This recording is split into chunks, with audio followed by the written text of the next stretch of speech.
2024년 12월 9일 월요일 새벽기도 말씀을 함께 나누겠습니다. 하나님의 말씀은 에스겔 44장 말씀입니다. 그가 나를 데리고 성소의 동쪽을 향한 바깥문에 돌아오시니 그 문이 닫혔더라. 여호와께서 내게 이르시되 이 문은 닫고 다시 열지 못할지니 아무도 그리로 들어오지 못할 것은 이스라엘 하나님 나 여호와가 그리로 들어왔습니다. 그러므로 닫아둘지니라. 왕은 왕인 까닭에 안길로 이 문 현관으로 들어와서 거기에 앉아서 나 여호와 앞에서 음식을 먹고 그 길로 나갈 것이니라. 그가 또 나를 데리고 북문을 통하여 성전 앞에 이르시기로 내가 보니 여호와의 영광이 여호와의 성전에 가득한지라. 내가 얼굴을 땅에 대고 엎드리니 여호와께서 내게 이르시되 인자야 너는 전심으로 주목하여 내가 내게 말하는 바 여호와의 성전의 모든 규례와 모든 율례를 귀로 듣고 또 성전의 입구와 성소의 출구를 전심으로 주목하고 너는 반역하는 자 곧 이스라엘 족속에게 이르기를 주 여호와께서 이같이 말씀하시기를 이스라엘 족속아 너희의 모든 가증한 일이 족하니라. 너희가 마음과 몸에 할례 받지 아니한 이방인을 데려오고 내 떡과 기름과 피를 드릴 때 그들로 내 성소 안에 있게 하여 내 성전을 더럽힘으로 너희의 모든 가증한 일 외에 그들이 내 언약을 위반하게 하는 것이 되었으며 너희가 내 성물의 직분을 지키지 아니하고 내 성소에 사람을 두어 너희 직분을 대신 지키게 하였느니라. 주 여호와께서 이같이 말씀하셨느니라.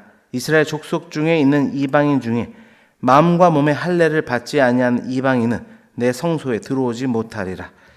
이스라엘 족속이 그릇 행하여 나를 떠날 때에 레위 사람도 그릇 행하여 그 우상을 따라 나를 멀리 떠났으니 그 죄악을 담당하리라.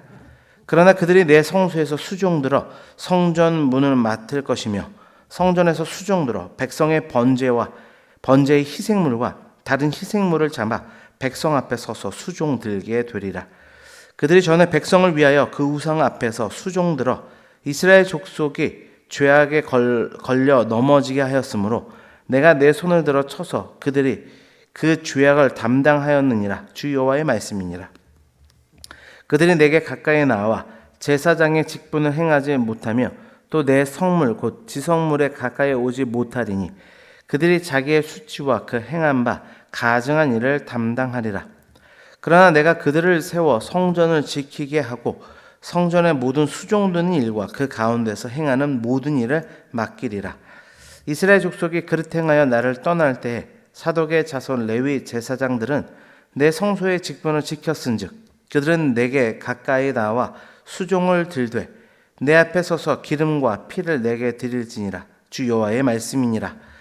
그들이 내 성소에 들어오며 또 내 상에 가까이 나와 내게 수종들어 내가 맡긴 직분을 지키되 그들이 암뜰 문에 들어올 때나 안뜰 문과 성전 안에서 수종들 때에는 양털 옷을 입지 말고 가는 배 옷을 입을 것이니 가는 배 관을 머리에 쓰며 가는 배 바지를 입고 땀이 나게 하는 것으로 허리를 동이지 말 것이며 그들이 바깥들 백성에게로 나아갈 때에는 수종드는 옷을 벗어 거룩한 방에 두고 다른 옷을 입을지니 이는 그 옷으로 백성을 거룩하게 할까 함이라.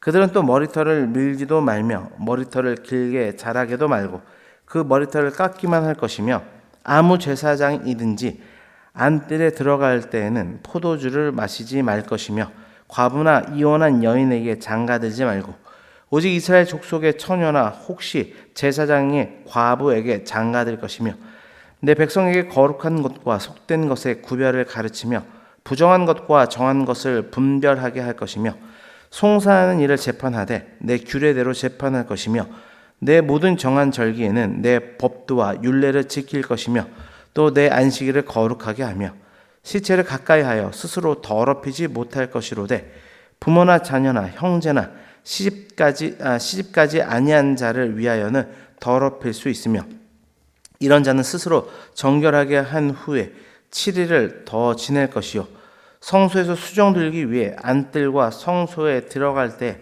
속죄 제를 드릴지니라. 주 여호와의 말씀이니라. 그들에게는 기업이 있으리니 내가 곧 그 기업이라. 너희는 이스라엘 가운데에서 그들에게 산업을 주지 말며 내가 그 산업이 됨이라.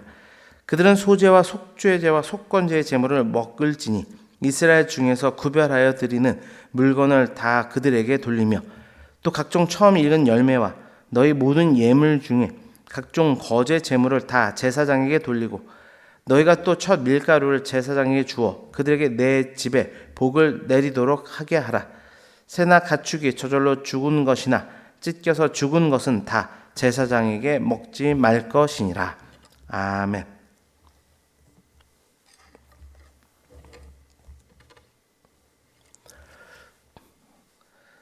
오늘 본문의 환상을 보면 동편 문을 통해 하나님께서 새 성전으로 들어가시는 장면을 볼 수 있습니다. 들어오신 후 그것은 폐쇄가 되어서 거룩하지 못하고 정하지 못한 것이 결코 출입하지 못하는 곳이 됩니다. 그렇게 오직 하나님의 영광만이 머무르는 곳이 되게 됩니다. 이러한 새 성전은 하나님께서 오늘날의 교회와 성도들 가운데 세우기를 원하시는 하나님 나라의 그 모습으로 오늘 말씀 가운데 비춰지고 있습니다. 이와 같이 하나님의 영광이 머무는 새 성전이 되기 위해서 어떤 신앙의 삶을 살아가야 되는 것일까요? 하나님 영광이 머무르는 새 성전이라는 제목으로 말씀의 은혜를 함께 나누겠습니다. 첫 번째로 하나님의 영광이 머무르는 새 성전이 되기 위해서는 임마누엘의 믿음이 있어야 합니다. 1절부터 3절까지의 말씀입니다. 그가 나를 데리고 성소의 동쪽을 향한 바깥문에 돌아오시니 그 문이 닫혔더라. 여호와께서 내게 이르시되 이 문은 닫고 다시 열지 못할지니 아무도 그리로 들어오지 못할 것은 이스라엘 하나님 나 여호와가 그리로 들어왔음이라. 그러므로 닫아둘지니라. 왕은 까닭에 안길로 이 문 현관으로 들어와서 거기에 앉아서 나 여호와 앞에서 음식을 먹고 그 길로 나갈 것이니라. 환상 중에 에스겔은 성전 측량하던 사람의 인도를 받아 성전 바깥들 문 밖으로 나오게 됩니다. 그러다 성전 바깥들 동문이 닫혀 다시 열리지 않게 됩니다. 그리고 그 이유에 대해서 하나님은 당신이 그 문으로 들어오셨기 때문이라 그렇게 말씀하십니다. 사실 이 동문은 하나님께서 우상 숭배로 더럽혀졌던 그 솔로몬 성전을 떠나실 때 이용하셨던 문입니다. 그 문이 다시 들어오신 하나님으로 인해 굳게 닫혔다는 것은 어떤 의미를 가지고 있는 것일까요?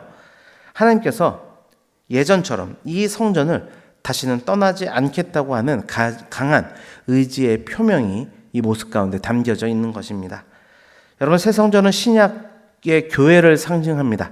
성령이 내주하시는 성도들을 상징합니다. 새 성전 동문이 폐쇄되었다는 것은 하나님께서 교회와 성도들에게서 영원히 떠나지 않을 것을 의미하시는 것입니다. 요한복음 14장 16절 말씀입니다. 내가 아버지께 구하겠으니 그가 또 다른 보혜사를 너에게 주사 영원토록 너희와 함께 있게 하리니. 아멘. 교회와 성도는 그리스도 예수의 공로로 인해 죄 사함을 받은 존재로서 성령이 내주하시는 존재입니다. 이것은 우리의 조건이나 형편, 환경, 상황에 따라 성령의 내주가 가변적인 것이나 일시적인 것이 아니라 어떠한 상황에서도 유보되지 않을 영원한 것임을 오늘 본문은 말씀하는 것입니다. 이 사실을 믿는 믿음이 있을 때 우리는 하나님의 영광을 누리게 될 줄 믿습니다. 적용입니다. 임마누엘 하시는 하나님에 대한 그 믿음이 우리 안에 있습니까?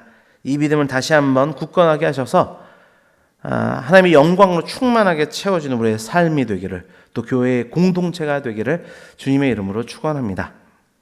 두 번째로 하나님의 영광이 머무르는 새 성전이 되기 위해서는 사명에 대한 충성이 있어야 합니다. 10절입니다.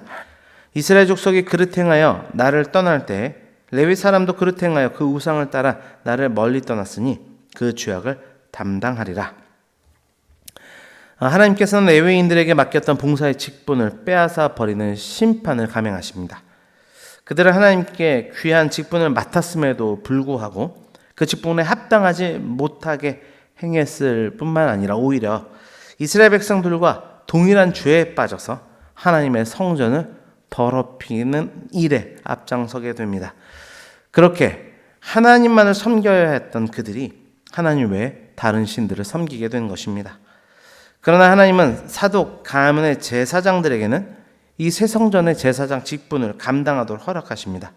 그리고 그 이유에 대해서는 이스라엘 족속들이 그릇 행하여서 하나님을 떠날 때 사독 자손의 제사장들은 당신의 성소의 직분을 충성되게 지켰기 때문이라고 말씀하십니다. 15절 16절 말씀입니다. 이스라엘 족속이 그릇 행하여 나를 떠날 때에 사독의 자손 레위 사람 제사장들은 내 성소의 직분을 지켰은즉 그들은 내게 가까이 나와 수종을 들되 내 앞에 서서 기름과 피를 내게 드릴지니라. 주 여호와의 말씀이니라. 그들이 내 성소에 들어오며 또 내 상에 가까이 나와 내게 수종들어 내가 맡긴 직분을 지키되. 결국 이 말씀은 성도인 우리가 무엇보다 하나님께서 맡기신 사명을 충성도에 감당하게 될 때 하나님의 임재 안에 머무를 수 있게 됨을 우리에게 말씀해 줍니다. 말씀을 통해 우리를 돌아보기를 원합니다. 우리에게 주어진 사명을 충성스럽게 감당하고 있습니까? 우리에게 주어진 제사장적 사명, 그 제사장적 사명이라고 하는 것은 예배와 거룩에 대한 사명을 내포하고 있습니다. 그런데 충성을 다함으로 하나님의 영광을 삶 가운데 충만히 누리게 되는 우리 모두가 되기를 주님의 이름으로 축원합니다. 마지막으로 하나님의 영광이 머무르는 새 성전이 되기 위해서는 거룩한 삶을 살아야 한다 말씀합니다.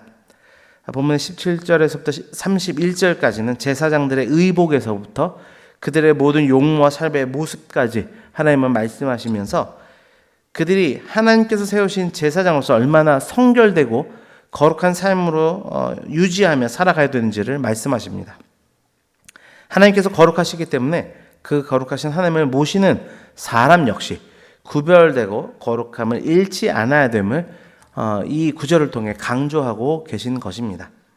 그럼 우리 성도들은 우리가 곧 하나님의 제사장 된 자들로서 세움 받았음을 알고 이 세상 가운데서도 구별된 믿음의 삶을 살고 또 하나님께서 원하시는 성결을 유지하는 데 힘쓰는 종들이 되어야 될 것입니다. 마지막 적용입니다. 나는 하나님의 거룩한 제사장으로서 그 거룩한 삶을 살아가고 있습니까? 말씀을 맺습니다. 임마누엘 하신 하나님을 믿는 믿음 안에서 또 주신 사명에 대한 충성된 마음을 가지고 거룩한 삶을 살아감으로 인해 하나님의 그 영광을 누리는 삶으로 나아가는 우리 모두가 되기를 주님의 이름으로 축원합니다. 기도하겠습니다. 하나님 아버지 감사합니다. 예수 그리스도를 통해 우리를 이 시대에 하나님의 영광이 임하는 새 성전으로서 우리를 삼아주심 감사드립니다. 그 성전의 삶이 하나님의 영광으로 그의 임재로 충만하게 되기 위해서는 임마누엘 하시는 하나님의 그 놀라우신 역사를 믿는 믿음 안에 나아가야 된다 말씀하셨습니다. 아버지 하나님, 우리의 늘 변하는 우리의 모습이 아니라 하나님의 불변하신 속성에 근거한 하나님의 놀라우신 그 임마누엘의 축복의 우리와 늘 함께함을 믿는 믿음 안에서 믿음의 삶 살아갈 수 있는 우리 거룩한 성전 되도록 축복하여 주옵소서. 우리에게 맡겨주신 사명에 대해 충성된 삶을 살게 하심으로 말미암아 하나님께서 그렇게 지키기를 원하시는 예배와 아름다운 공동체를 아름답게 세워가는 그 충성된 삶을 통하여 하나님의 임재를 충만히 누릴 수 있는 우리의 삶이 되도록 축복하여 주옵소서. 우리의 삶 가운데 모든 삶의 자리들이 거룩한 삶이 되게 하여 주시어서 거룩한 제사장으로서 아버지 굳건하게 믿음의 길 또 성전된 삶을 살아나갈 수 있는 우리 모두가 되도록 축복하여 주옵소서. 모든 것 감사드리며 예수 그리스도의 이름으로 기도드립니다. 아멘.